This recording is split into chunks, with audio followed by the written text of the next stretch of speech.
Rivers have been the lifelines of this nation. మన దేశంలో నదులు మన జీవనాధారాలు. ఒక విధంగా చూస్తే ప్రతి దేశంలోనూ అంతే. మన సంస్కృతి, నాగరికత నది ఒడ్డున ఏర్పడ్డవే.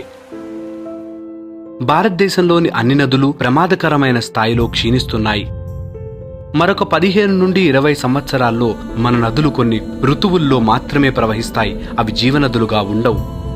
మీరు విమానంలో ఎగురుతూ కిందకి చూస్తే దేశమంతా గోధుమ రంగులో ఎడారిలా కనబడుతోంది.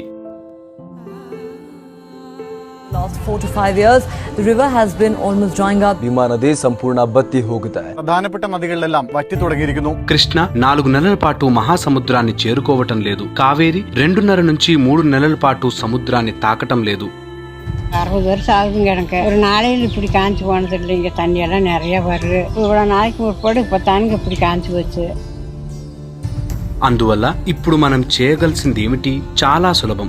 మీరు చేయవలసిందల్లా పెద్ద పెద్ద నదులు ఇరుపక్కల ఒక్కో కిలోమీటర్ వరకు చెట్లే ఉండాలి. అది ప్రభుత్వ భూమి అయితే అడవులు, పొలాలు అయితే మామూలు పంటల నుంచి పళ్ళ చెట్లు. అది అలా జరగాలి అంటే మనం వాళ్ళకి సబ్సిడీ ఇవ్వాలి. రైతులు ఖరీఫ్, రబీ పంటలకు బదులు పళ్ల తోటలు లేదా ఔషధ వృక్షాలను నాటవచ్చు. దీనివల్ల మనం రైతుల ఆదాయాన్ని 4 నుండి 6 సంవత్సరాల్లో 3 నుంచి 8 రెట్లు పెంచవచ్చు. సెప్టెంబర్ నెలలో మేము నదులను కాపాడడానికి యాత్ర చేస్తున్నాము. నేను స్వయంగా 16 రాష్ట్రాల్లో డ్రైవ్ చేసుకుంటూ దేశంలో నదులు ఎండిపోతున్నాయి అనే విషయంలో ప్రజలకు అవగాహన ఏర్పడేలా సభలు, సమావేశాలు నిర్వహిస్తున్నాను. మధ్యప్రదేశ్ రాష్ట్రం నా పిలుపుకు ముందుకు వచ్చిన మొదటి రాష్ట్రం. मैं सतगुरु जी के पास बैठा था, उनसे चर्चा हो रही थी, तो उनने भी मुझे कहा कि शिवराज, नर्मदा जी बचानी चाहिए और उसके लिए पेड़ लगाने का अभियान प्रारंभ होना चाहिए.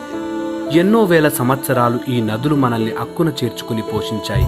ఇప్పుడు మనం మన నదుల్ని అక్కున చేర్చుకుని సంరక్షించుకోవలసిన సమయం ఆసన్నమైంది. మన దేశ గొప్పతనం అంతా ఇక్కడి గొప్ప నదులపై ఆధారపడి ఉంది. మన జనాభా 130 కోట్లు. 130 కోట్ల మందికి నీరు లేకపోతే అంతర్యుద్ధం వస్తుంది. ప్రజలేమైపోతారు? తాగడానికి నీళ్లు లేనప్పుడు మీరింక మానవత్వం గురించి మర్చిపోవచ్చు. నదులు ప్రవహించడం ఆగిపోతే దేశంలో చాలా భాగం మరుభూమి అయిపోతుంది. మనం చేయవలసినది వచ్చే 10-15 ఏళ్లలో చేయకపోతే సమయం మించిపోవచ్చు.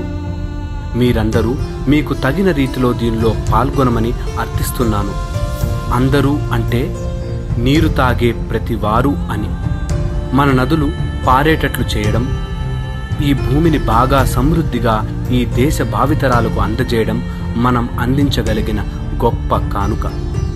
ఇది ఒక నిరసన కాదు, ఇది ఒక ఆందోళనము కాదు. ఇది మన నదులు ఎండిపోతున్నాయని ప్రజలకు అవగాహన కలిగించే ఉద్యమం. మీరు నీరు తాగే జీవమైతే ఈ ఉద్యమంలో చేతులు కలపాలి.